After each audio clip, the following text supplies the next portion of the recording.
Hello and welcome to Harry Cole Saves the West, the show where American grit meets British backbone. Tonight, MAGA Warfare. The movement that once reshaped American politics is now eating itself alive. Conservatives are publicly tearing chunks out of each other and the fallout is getting ugly. Started with Tucker Carlson, once the voice of mainstream MAGA, sitting down for a friendly chat with open antisemite Nick Fuentes. Some argue this platform hateful, anti-Jewish views and the right and America are entering dangerous territory. And now even the mighty Heritage Foundation, the rights of America's most powerful think tank, is in open revolt, with staff accusing its leadership of flirting with hate to chase clicks. And while the left watches on gleefully, the question for the right is brutal. Can MAGA survive this moment, or are we seeing the start of the 2028 presidential election playing out before us? Joining me in the studio tonight in Washington, D.C., Rebecca Zelko, reporter for The Blaze. And joining me down the line is Conservative commentator Josh Hammer. Rebecca, I'll come to you in a moment, but good evening, Josh. This is looking pretty serious now. It's sort of well beyond people arguing on the internet as they often do, and is actually having a major impact on the sort of once great bastions of the right. Yeah, the battle is on, and I think it's important, Harry, to recognize where this battle started. This battle started from the Candace, Owens, Tucker Carlson wing of the broader right. These are the folks who have just gone down the rabbit hole of increasingly unhinged conspiratorial insanity over the past two and a half years, call it give or take, and they're just saying wildly unhinged things. And a lot of them are saying things that are positively, frankly, un-American and un-Western civilization. I mean, there's too many examples to count here, but Tucker Carlson on his show just a few months ago was talking about how Sharia law is actually not that bad. I mean, look at Abu Dhabi, the UAE, look at Riyadh, Saudi Arabia. Not my words, Tucker Carlson's own words. Well, once upon a time, I thought conservatives were pretty united that Sharia law is actually not good. Sharia law is not something that we should be doing here. But this is the guy who brought on the president of Iran for a puff interview, brought on the emir of Qatar for a puff interview there. I mean, whose side are we on here? I mean, once upon a time, conservatives understood that to be on the side of the Bible and Western civilization was what it meant to be a conservative, to pass down this tradition from one generation to the next. It seems to me that that is what we're debating. I feel pretty confident that I am on the right side of that debate, Harry. I'm not sure I could say the same of my interlocutors. So Tucker Carlson's basically saying, look, if you don't like it, don't watch it. You know, if you don't want to see me interview Nick Fuentes, don't watch it. But it doesn't really cut the mustard, really, does it? When you're platforming a guy who's on the pretty much the, as you say, the fringe, the far, far, far fringe, even if he is of the right, I'm not entirely sure personally that he even is. Bringing him onto Tucker's mega platform, it doesn't really cut much mustard, does it? When you say, well, you can't ignore it because these clips are flying around the world everywhere now.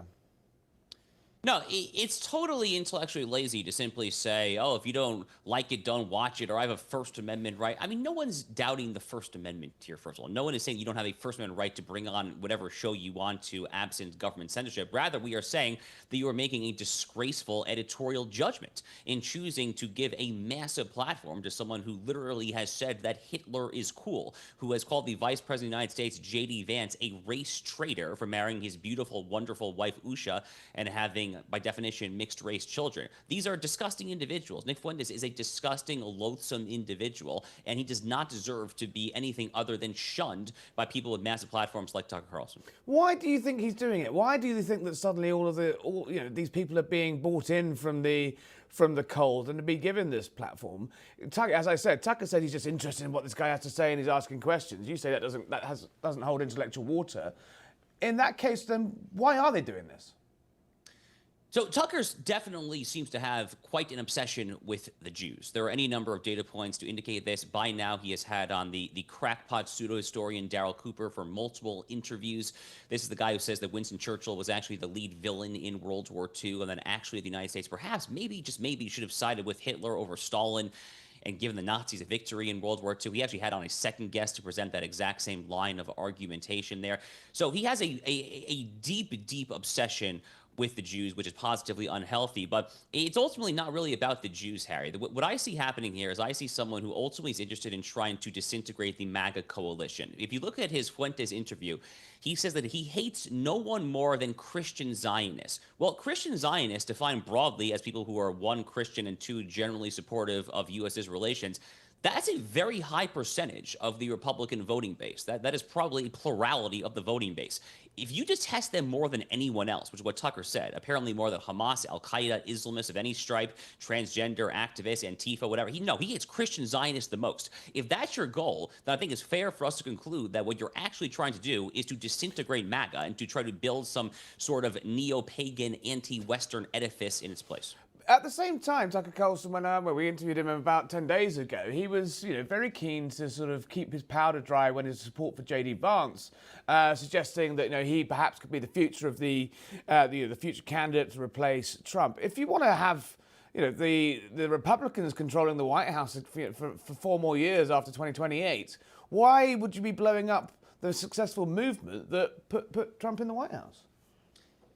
Well, I mean, some friend Tucker Carlson is to JD Vance. I mean, he literally had on his show for a puffball 2-hour-plus interview the guy who called JD Vance a fat race traitor, who's married to a word that I won't even say because it's a slur for Indian people. I mean, what kind of friend was Tucker Carlson to Charlie Kirk, who was assassinated 2 months ago, just under that? No one caused Charlie Kirk more personal hell over the years than Nick Fuentes. There's literally not a single individual who tormented Charlie Kirk and his grieving widow, Erika, more over the years than Nick Fuentes. So what kind of a personal friend, if nothing else, is Tucker Carlson? Look, I think he maybe thinks that he has someone in JD Vance who might be able to implement his dystopian agenda. The difference is that JD Vance is an adult in the room, and he has, again, I mean, if nothing else, he literally has an Indian wife there. The Nick Fuentes Groyper wing of the movement, and I would say they're not even part of the movement, but those folks are not going to ultimately support someone like a JD Vance on those grounds alone, and Tucker Carlson probably should understand that, I would think. Yeah, JD Vance coming out this week to urge, an end to the infighting amongst other things, but he's stopped short of criticising Tucker. He stopped short of saying, we shouldn't be platforming this hate. When he was confronted with the Groypers, these online sort of armies of, and there are a lot of them, Nick Fuentes supporters at a Turning Point rally the other week, he kind of ducked and dived, even though, as you say, he was asked some pretty grim questions about his wife's faith, his wife's ethnicity, his own faith, his own views on Israel. He does seem to be, stopping short of actually putting the boot in, as you and many others on the right have done so eloquently. Look, Tucker, it's hard to say exactly what his motive is at this time there, but again, I'm kind of speculating here. It does seem to me like he's out for something of a cynical power grab. This is someone who feels editorially unrestrained following his ouster from Fox News 2.5 years ago. But all of his editorial choices combined for at least 2.5 years now leads me to believe this is someone who does not actually have the interests of the United States of America and Western civilization as his foremost area of interest right now. How else can you possibly explain, even holding aside the Jews, which again, he's positively obsessed with, something like 75 to 80% of his recent newsletters mention the word Jew or Israel. It is a disgusting obsession. But even holding that aside, how do you explain his decisions to do these propagandistic videos in the Moscow supermarket and subway while offering these very friendly interviews with the president of Iran on the one hand, while utterly grilling Senator Ted Cruz on the other hand? I mean, this is not the behavior of someone who is on our side, so to speak, of the American political divide, the American cultural divide. Frankly, it's not how someone behaves who's on the correct side of the civilization versus barbarism sweepstakes either. If you don't mind, look, for our viewers and listeners around America, around Britain, around the wider West, I'm going to play you some of the things that Fuentes and his ilk have been saying. One, if you don't mind, including about you, when pretty grim stuff. Have a look at this. Josh Hammer can say Tucker Carlson should be neutralized like an animal. And that's fine. No one's going to criticize that. That's not violent. That doesn't tend towards anything bad because he's a pro-Israel Jew. So there's no accountability. What's your response, mate? That's the oldest conspiracy theory in the book there, isn't it? Yeah, look, this is about an op-ed that I wrote for the Daily Mail, the well-known British newspaper. This op-ed came out about a week ago. I was asked to write an op-ed responding to the Tucker Carlson Nick Fuentes interview. I gave my opinion, which is that this is disgraceful, that Tucker Carlson is enabling the horrific actors there. And in my concluding paragraph, I upon arguing that Tucker is ultimately trying to destroy the MAGA coalition, the argument that I've just laid out here, I said that the fox is in the hen house, and if the fox is not neutralized, then ultimately the entire Republican coalition could go down. That's a paraphrase, but it's a very close paraphrase. A metaphor. Yeah, obviously what I meant is that the fox here means his policies, his influence, his general vision for what the American right should do there. And for what it's worth, 3 editors of the Daily Mail, a very well-known international newspaper, looked at this, and no one batted an eyelash for a second as to what I meant because it was so haltingly obvious. But then you had all these bad faith actors, Dave Smith, the so-called comedian, Candace Owens, Marjorie Taylor Greene got in on the act, obviously Fuentes, saying, oh my God, Josh Hammer is trying to call for the assassination of Tucker Carlson. No, no, no.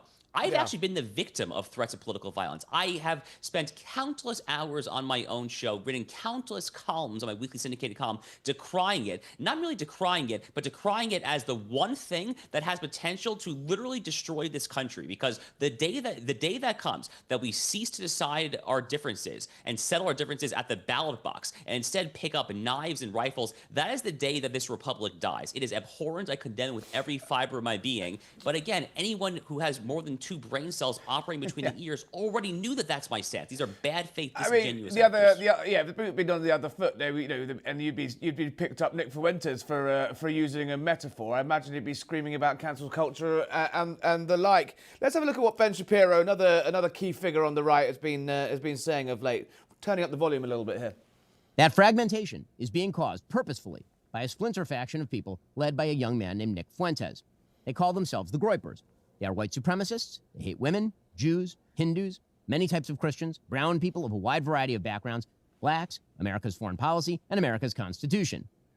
I mean, it does feel to me like this has been rumbling on for a couple of weeks now. It's been bubbling under the surface for months and months, but it's exploded into public view now. Ben Shapiro there, yourself, other key figures have been publicly saying, as you say, this is what the fox does need to be ridded from the hen house.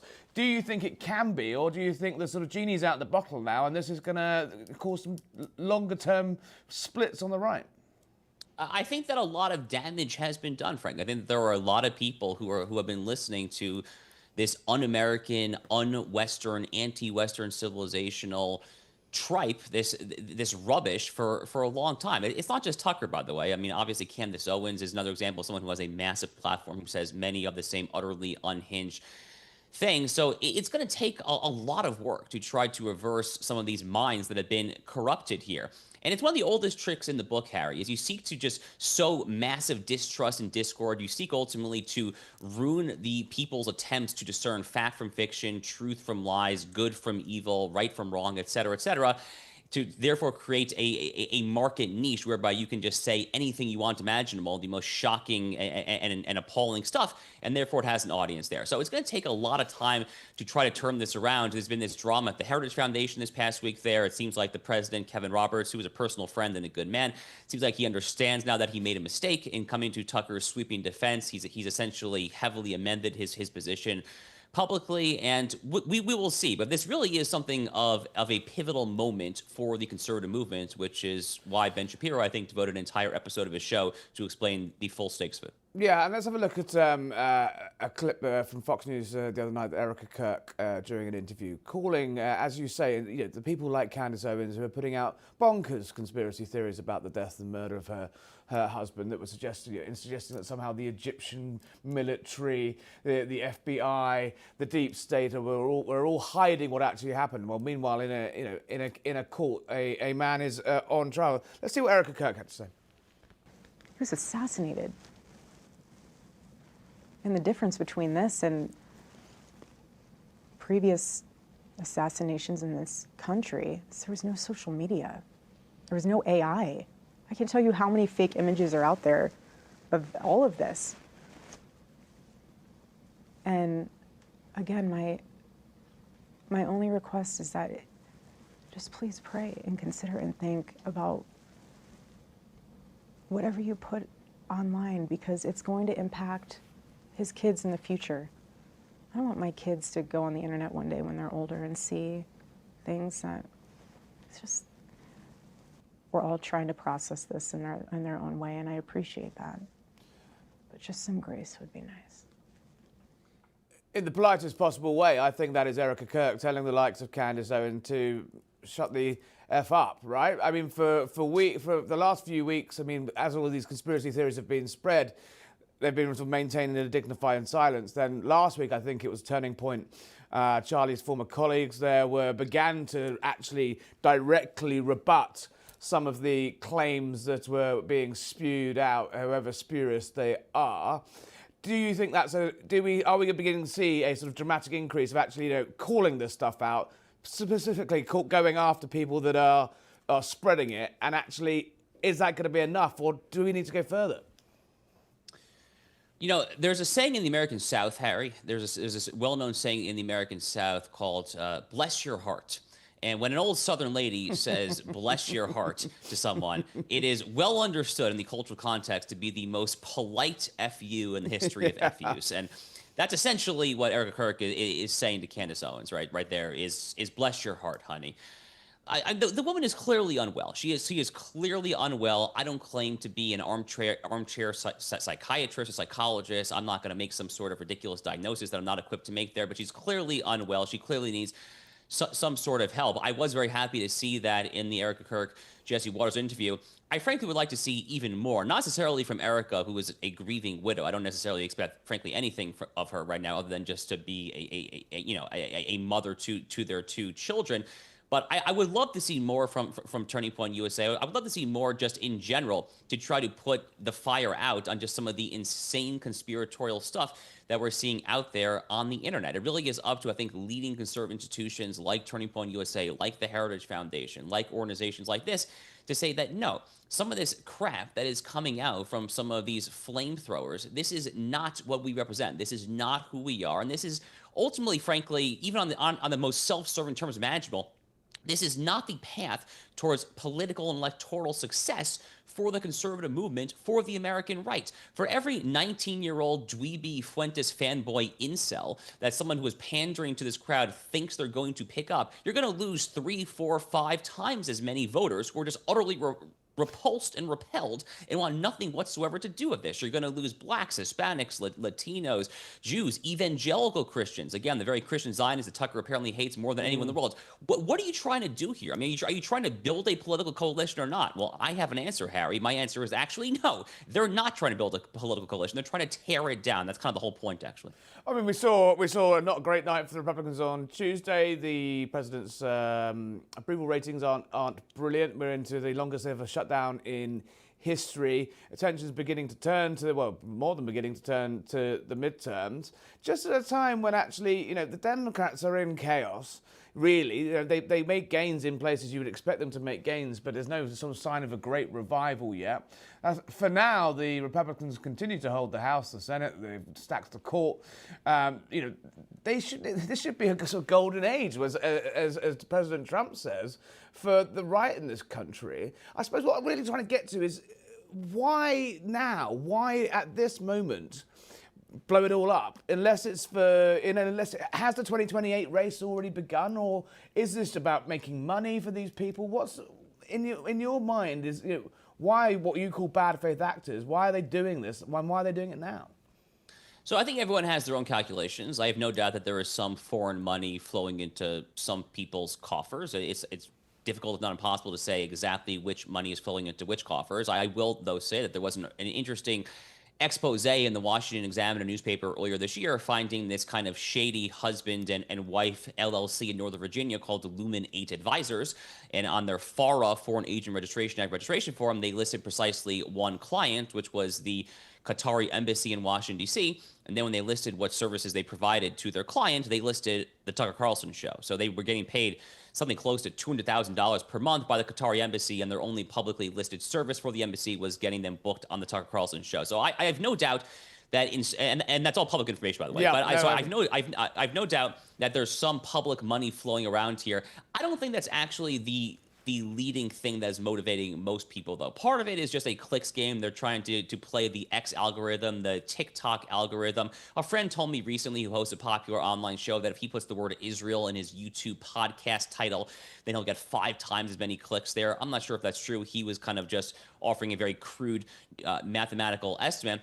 But again, to kind of get back to my main point here, Harry, the number one thing that I genuinely think is really driving some of these folks is they don't like the current right-of-center coalition. They don't like this biblical Christian-Jewish alliance. They hate it. They want to tear apart the Christians from the Jews, from the Jewish state of Israel there, and they see a massive opportunity to drive a wedge through that. But in driving a wedge through that, they're also driving a wedge through the very notion of the United States of America. You know, frankly, Harry, these people, I think, would do very well to go to Philadelphia and go visit the Liberty Bell in Philadelphia, one of this nation's most iconic monuments or edifices. And what they will see there is they will see a verse on the outside, not from Aristotle, not from Cicero, no, literally from Leviticus, from the most Hebrew Bible book of the Hebrew Bible, Leviticus chapter 25, verse 10, thou shalt proclaim liberty throughout the land and unto all the inhabitants thereof. That is this country. This is the country that Abraham Lincoln referred to as a, quote, almost chosen people, clearly evoking that Hebrew Bible, Old Testament language.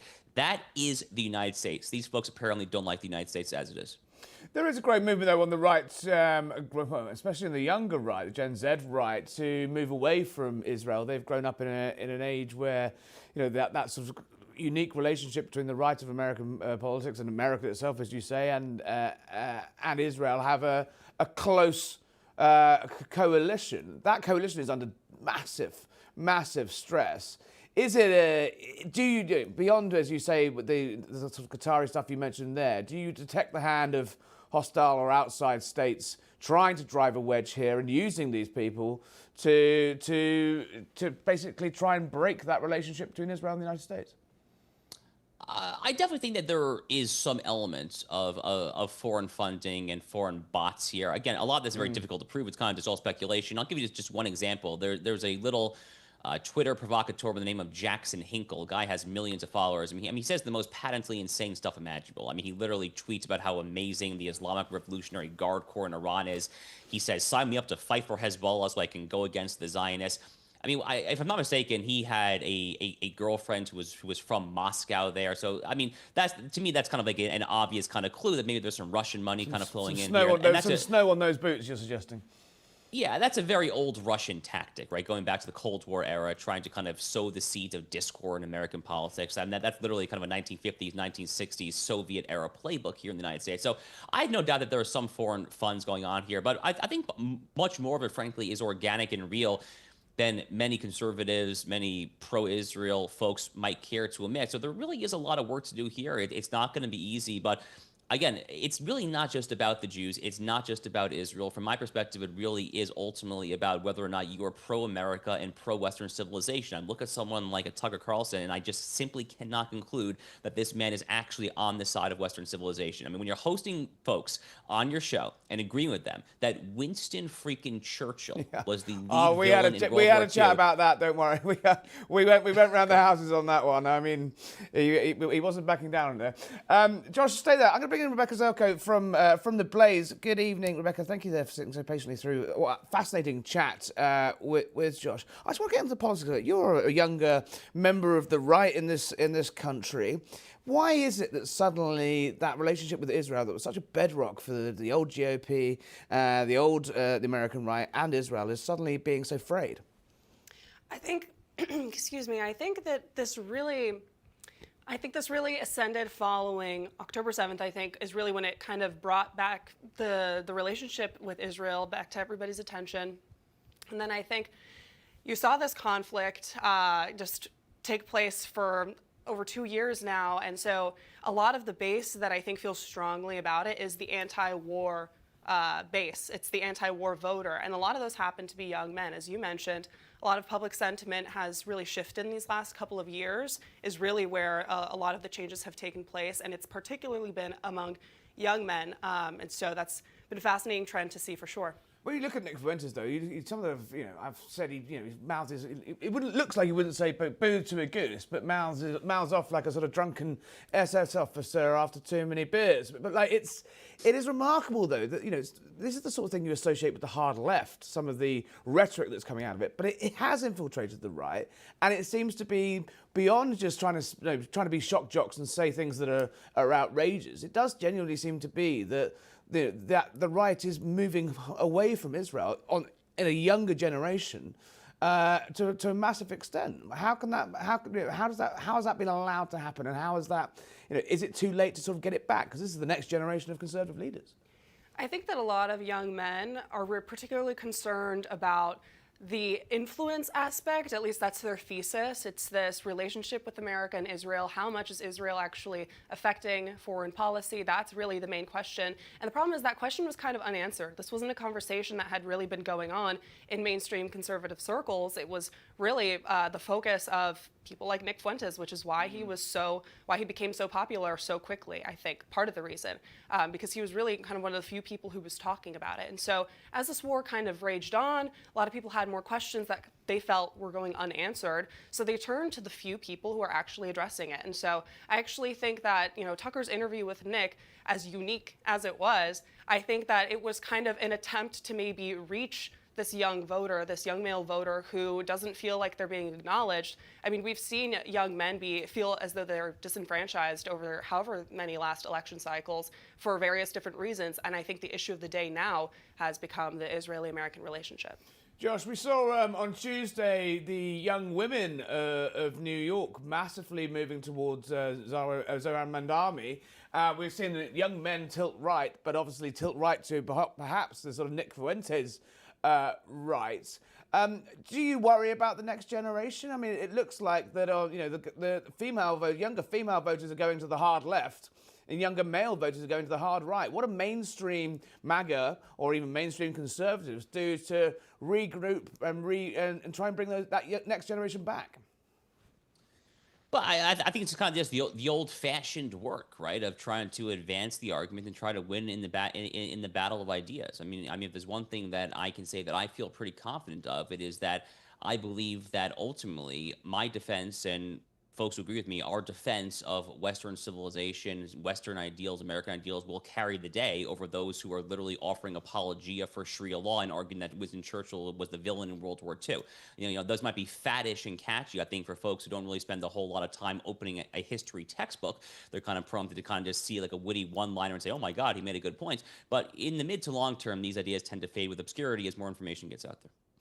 And we've got to go to a break shortly, but just a final thought from you both. We're going to discuss the Heritage Foundation in our next segment, but the political damage of this, it is clearly now no longer flame wars online. Josh, to you first, how damaging is this for the mainstream right? How damaging is this row for the future prospects of JD Vance, of a Republican nominee at the next election? And has it caused lasting damage, or are we still at a point that this could be stamped out now?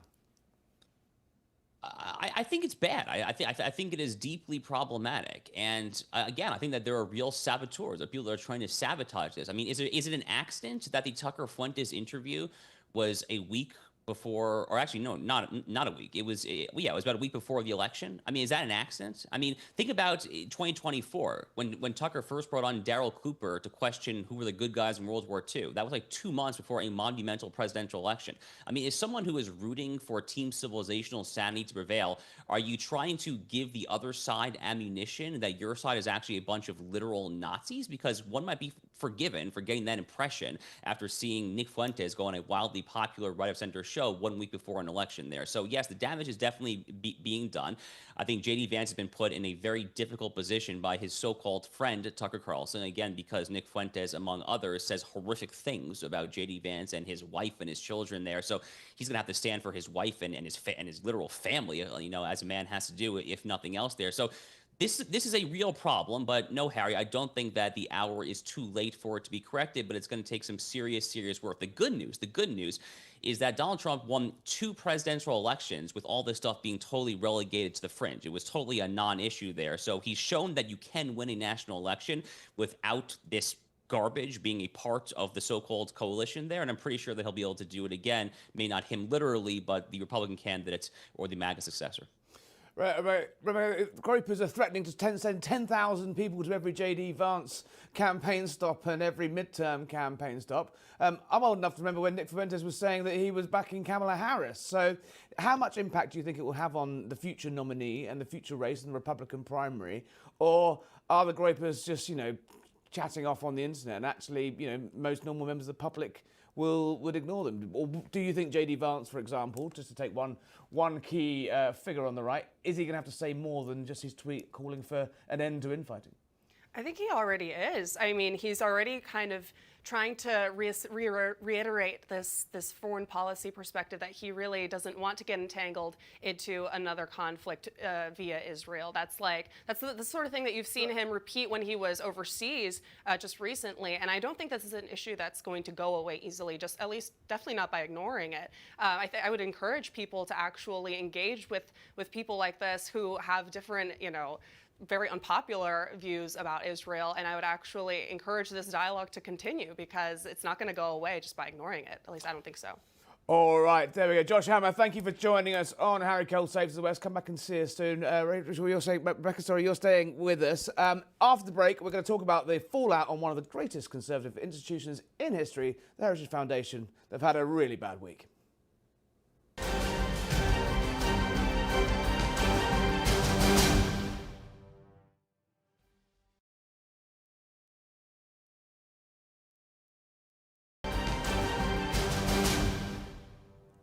Welcome back to Harry Cole Saves the West. Don't forget to subscribe on YouTube. Search Harry Cole Saves the West, click subscribe, and you won't miss a thing. Now, back to the MAGA warfare. A seismic rift has cracked open inside America's conservative movement, as we were discussing before the break, but inside also its biggest players.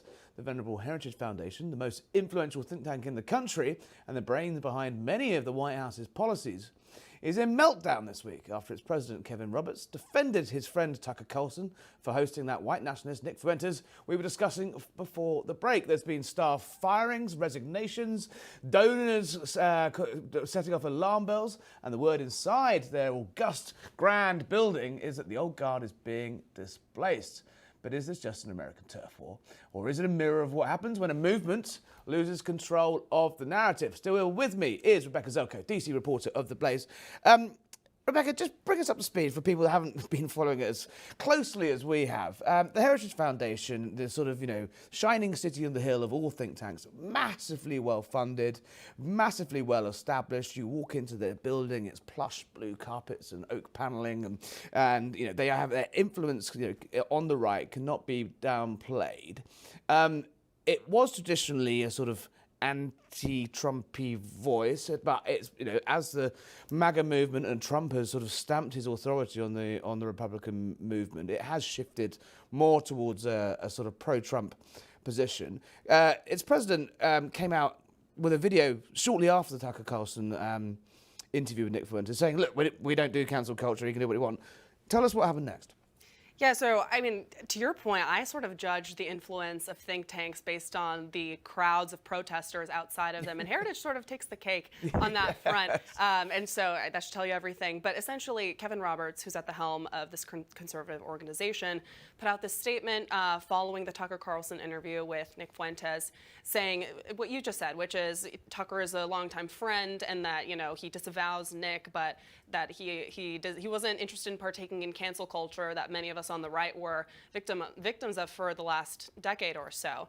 And in the video, he basically made this blanket statement, which is that it is not anti-Semitic as a Christian to criticize the state of Israel. A claim that a charge that no one was making. Again, and exactly, no one was really asking Kevin for his opinion on this, and so I guess maybe that was the first mistake, was saying anything at all. But nonetheless, he made the video, and it's, as you pointed out, it's caused this firestorm in the media and internally. And then he's wrote back now. There was a very spicy all-staff meeting at Heritage where sort of figures were actually openly saying, "You've really let us down. What have you done to this?" He's now released another video saying, "Oh, I got it wrong. I'm sorry. I've hurt you." Someone leaked, I think, the whole video of the whole staff meeting where they were sort of openly sort of berating Kevin Roberts. His position, is it safe?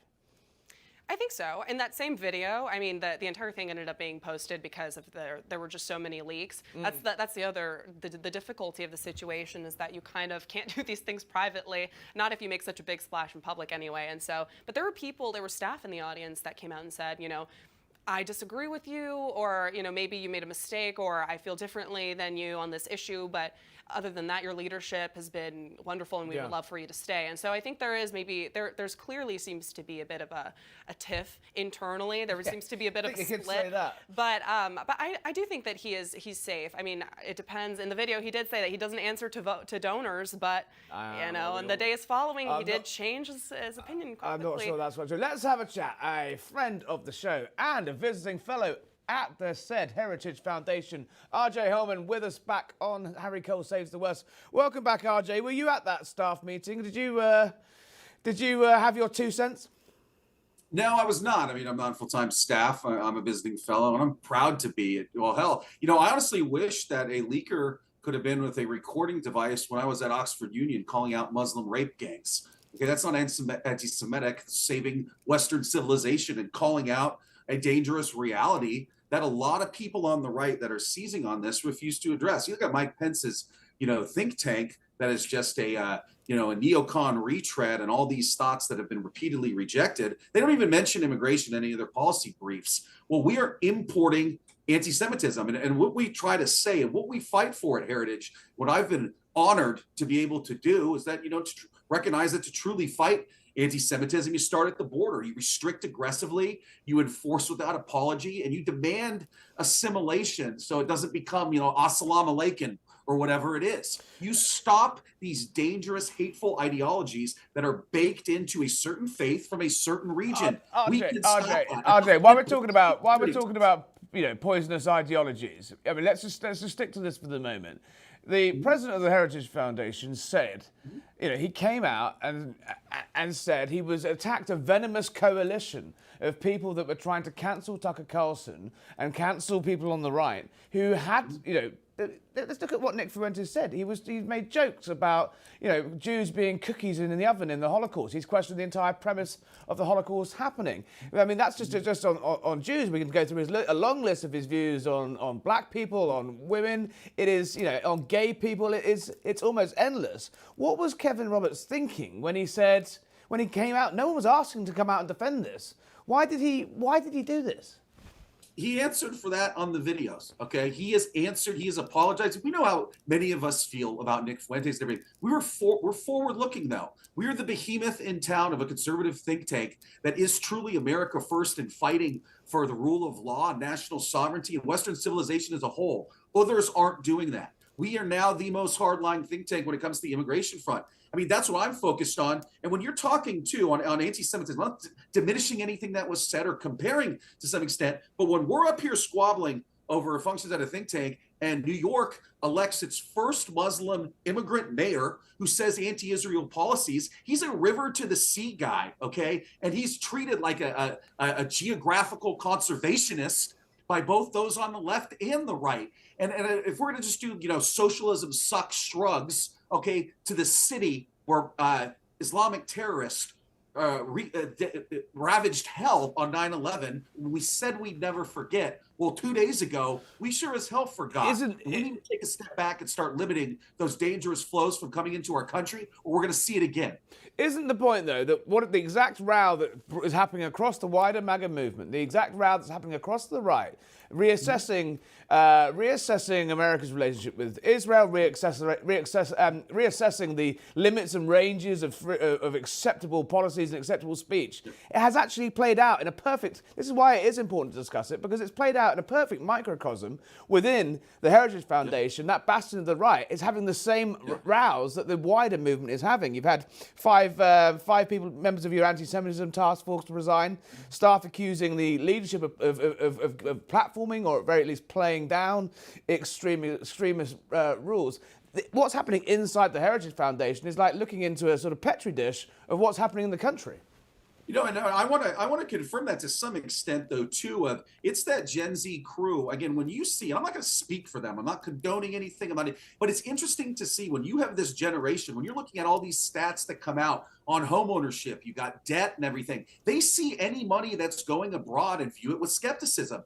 I'm still shocked that my little brother, who is, in his mid-20s, he knows H-1B, he knows L-1. And then today at the White House, not to knock on Mr. Trump or whatever, but you're doing a GLP-1 weight loss shot discount as H-1B, L-1, J-1, and all that. are taking jobs from Americans. They're in the worst situation ever. We need to take a step back, look in the mirror, and not listen to the neocon retreads. That autopsy was buried, okay, when Mitt Romney lost. Okay, they're just pleading, and they're making themselves look bad. We're now forward-looking. I want to keep radical Islam out of our country. I want to protect our communities. I want to bring in people who share Western and Christian values to some extent, and just, it's our nation. That's what we're founded upon, our governance, our constitutional order. We got to maintain it. Don't create a bunch of mini Mogadishus, Dearborn, and all that.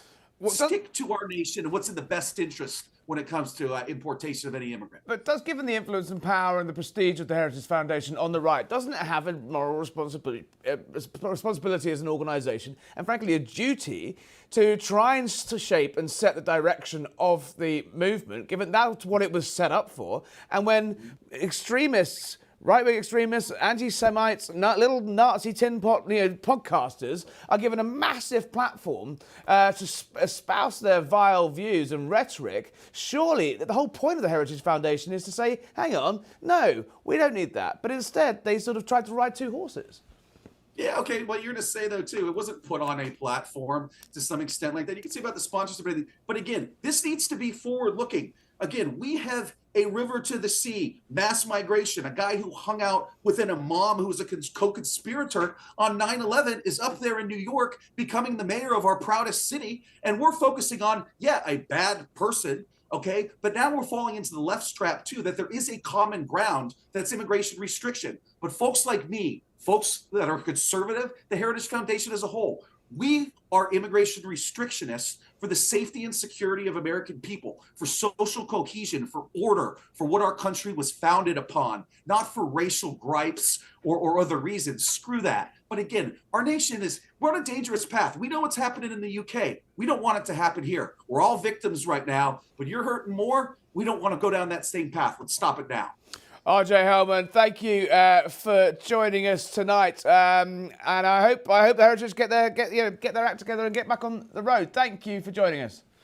Thanks, Eric. He didn't want to talk about that, did he?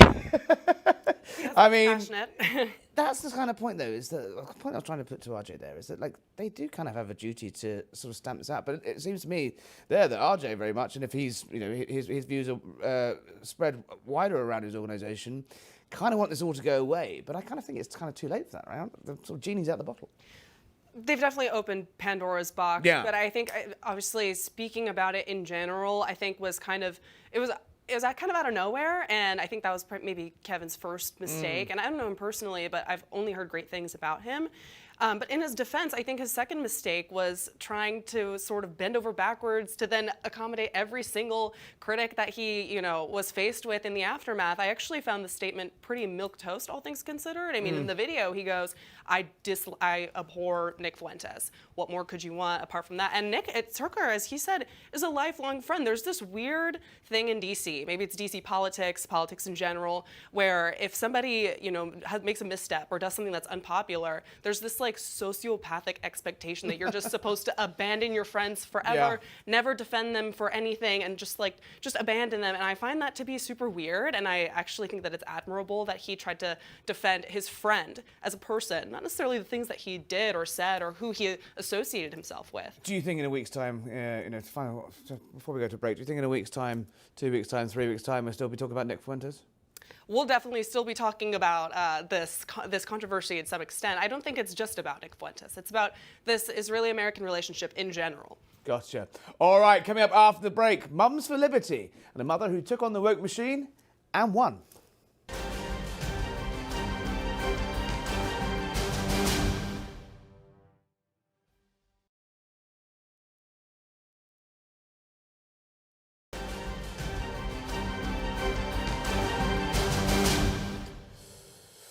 What about Erika saves the West? Now, a Wisconsin mother has scored a major victory for free speech. Scarlett Johnson has won a court appeal after being sued by her school district social justice coordinator because she called her woke and questioned why she was footing the bill, why parents were footing the bill for this nonsense. Scarlett, congratulations on your school win. I think you're here with us. There you are. Yes, Scarlett, congratulations.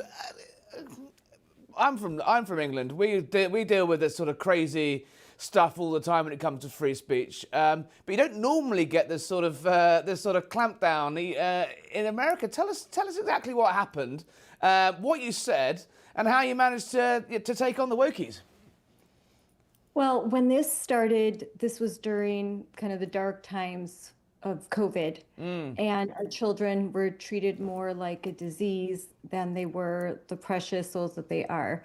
And parents had a real awakening. We had an awakening about the way that our school system saw our kids, but what was happening inside of the schools. We began to realize that perhaps some of these administrators and educators did not have our children's best interest at heart.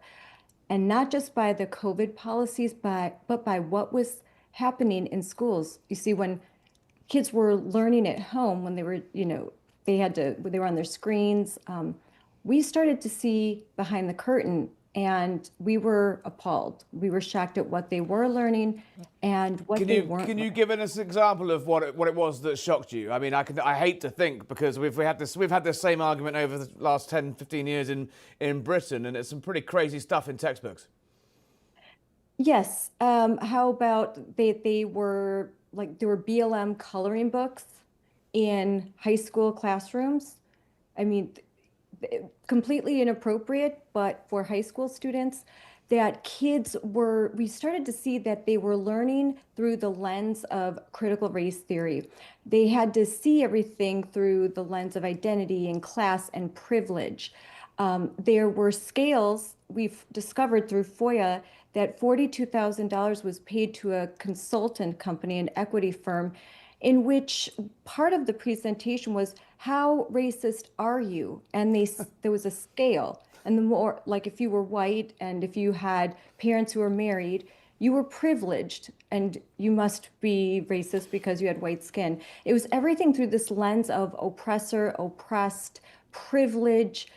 We're kind of seeing those woke chickens come home to roost now in New York, aren't we? We're seeing what happens when you indoctrinate kids for a really long time with what I believe is Marxist ideology. Well, yeah, the next generation coming up are certainly shifting to the left. Mandami can basically, thank educated, better educated, college educated women for his victory there in New York. So you tweeted, "Why am I paying for all of this?" And then, hang on, so you got sued. The school sued you. The social justice coordinator sued you. The district sued you. What happened? The social justice coordinator sued me for defamation. There was a LinkedIn profile that was sent to me in which this educator had said that she was a social justice coordinator skilled in equity promotion. And then doing a little bit of digging, I discovered our tax dollars were funding this DEI position, despite claims from our district that they weren't doing that we don't even know what critical race theory is. But then again, there was recommendations of reading White Fragility, How to Be an Anti-Racist, and Pedagogy of the Oppressed, which is a Marxist handbook that Mao actually admired. So this was very shocking. So I called it out on social media. I didn't want my tax dollars going to fund this. And I'm Puerto Rican, and I don't like this. I don't want my kids to learn that if they have brown skin, that they are oppressed, and that if their white friends or their white father is an oppressor. That to me was shocking. It was anti-American. I'm the daughter of a vet who served 3 tours after 9/11, who fought for free speech, who fought for our kids to live in America where there's equal opportunity. And I was really offended by this, and I put that out there. I was sued. How much did it cost you? Yeah, how much did it cost you personally and financially? Tens of thousands of dollars personally, just in the initial phases. Depositions are very expensive. We had to go through, to get to a summary judgment, we had to go through the whole process of discovery. They were calling witnesses. They were preparing for a jury trial. I was going to go on trial in front of a jury for calling a social justice coordinator woke. It's ridiculous. I faced 6 figures in legal fees if this went to trial, and I was going to be in a blue county. Feel like you were sort of caught in the front lines of the culture war here? Yes, I was. And it wasn't about me. It was about I represented all of the parents that were standing up across the country, speaking out and saying, we're done with this. We want our kids to go to school to learn, to be educated, not to be reprogrammed, deprogrammed, and indoctrinated. Well, congratulations, Scarlett, and good luck carrying on your Mums for Liberty crusade there, taking on the wokies in the schools. Well done. Thank you very much. Rebecca, fascinating case. I mean, what on earth were they thinking? Like, personally pursuing a mum for a tweet about it? That's the sort of thing we put up in London. We get in London, not in the land of the free. It's quite litigious, even for the United States. I will say, like, this isn't an isolated incident. This sort of thing is something that I personally encountered when I was even in high school. I remember going to my PE class, and for the sex education classes, they would say, "Oh, well, you know, gender is a spectrum, by the way." And this was before I really became politically involved, or I was 15. Or, I wasn't sort of privy to what that actually meant or what they were sort of trying to say or allude to. They actually gave us paperwork. And if I had the journalistic instincts at the time, I would have made a scandal about it. Sure, yeah. But they gave us paperwork to take home to survey our parents' political thoughts on a lot of these progressive issues and then report back to the school. And this is a public school. And so I share this concern. It's like the first question you would ask is, why am I paying for this? It does feel like, well, certainly in Britain, and it does feel like there's a bit of a tilt away from all this. Definitely on the trans stuff in the UK. It does feel like America's a little bit behind this. Obviously, the politics of the curriculum, the politics of the classroom is a big issue.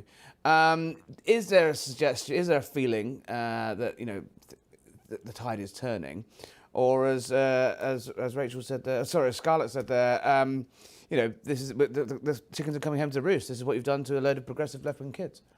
If you asked me a month ago, I would have said that the tide has totally flipped against the progressives and that people are actually, the Overton window is shifting back to normalcy.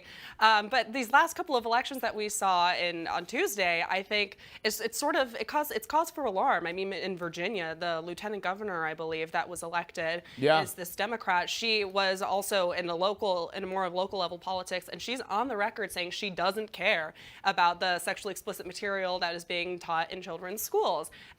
During the Virginia governor debate, she was basically refused to say that she didn't think that transgender men should be not blocked from female bathrooms. Look, we can talk about this all night. I just want to get your very quick 1-minute reaction to some breaking news from the Hill this evening that Congress, in 30 seconds indeed, that Congress have summoned former Prince Andrew to give evidence to their investigation into Epstein. Yes or no, is there any powers they can actually have to force him to come to the United States? I hope there are, because I think I speak for most people that we would like to see more transparency than there has been surrounding the Epstein scandal. So. All right, well, I believe that when I see it. That's all we've got time for tonight, folks. Again, subscribe to Erika Saves the West. I will see you next week, but lots on YouTube over the weekend.